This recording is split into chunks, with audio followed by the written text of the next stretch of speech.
Yo, what's good, everybody? I'm Hollywood. Welcome to Chaotic Dreams. Thanks for joining me.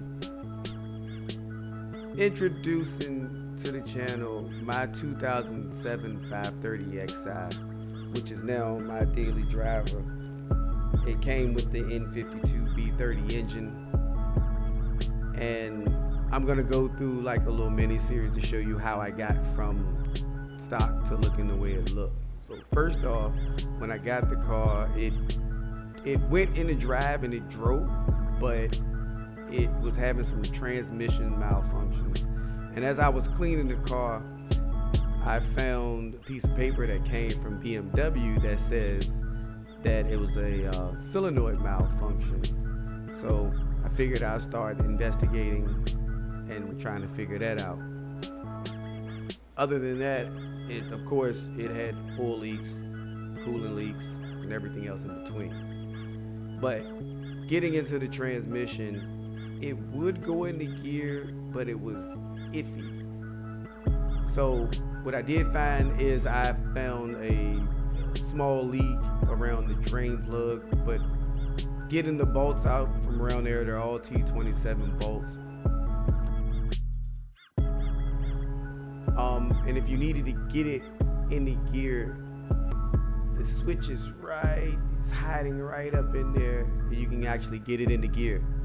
And once you get all those T27 Torx bolts off of the cover, the first thing you'll see is the mechatronics unit, and that white tab that's in there, it's used to release the electrical connector above it, but it also has a twist lock on the other side, and it is hell to get to if you have any type of hand size. So do yourself a favor, find a friend with small hands. You got to get in there, spin it counterclockwise, and it'll pop right out.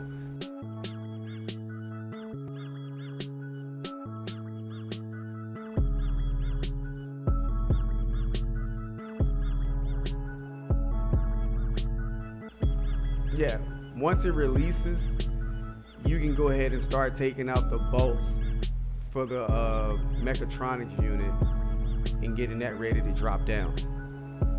The mechatronics unit has a little weight to it, so make sure it's supported. The only bolts that you have to take out of this thing to get it to drop down are the T40 Torx bolts.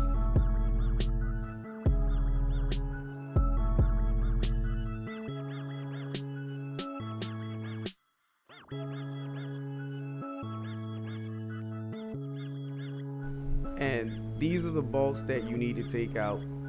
Once it's out of the car, there's 6 more Torx bolts that hold on the black plastic cover.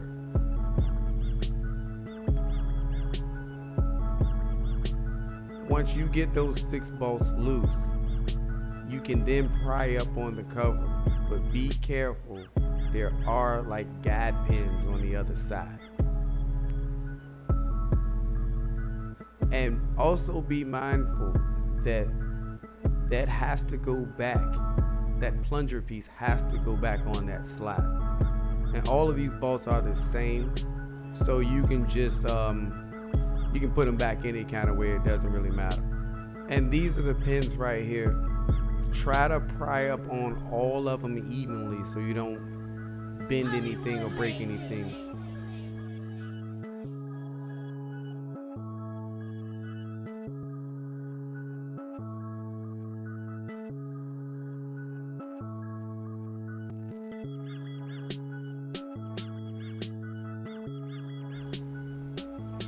And next on the list is to get these T27 bolts out on the faceplate.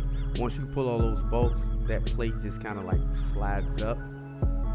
And be mindful of the colors, because once you put it back, they have to go back the same way, and they really just pop out very easy.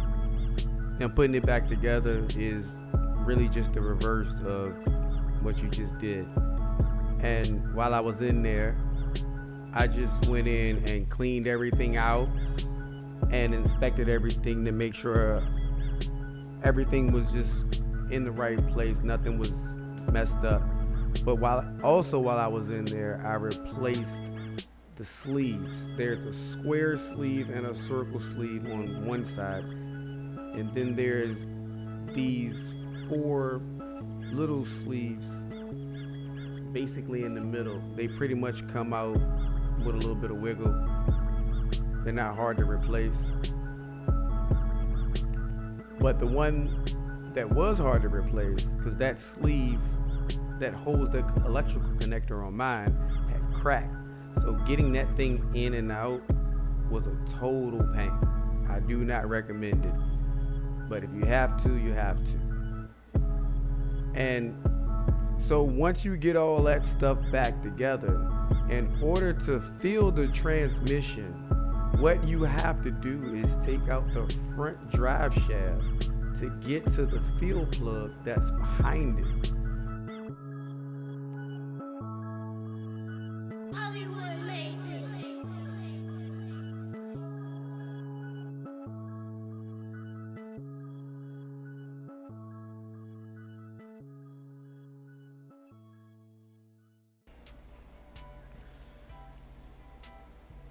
So also, when filling the transmission fluid, the car's gotta be, I guess, up on jack stands so you can get under it. It needs to be as level as possible and it needs to be running. So with the transmission filled, I then hooked it up to the diagnostic machine and hooked it up on a live data feed to see if it was holding the correct pressure, which solenoids were switching off and on, just to see whatever data I could get to make sure. And finally the car actually goes into drive and starts shifting gears just like normal. So let's go take it on the test drive. Yeah, on this episode of BMW, this one is called, it's a common episode called Find the Leak. Thanks for joining me, y'all. I'm gonna try to be posting every week new content for different cars. So stay tuned, join me, and if you like this type of content, like, subscribe. Catch me on the next one.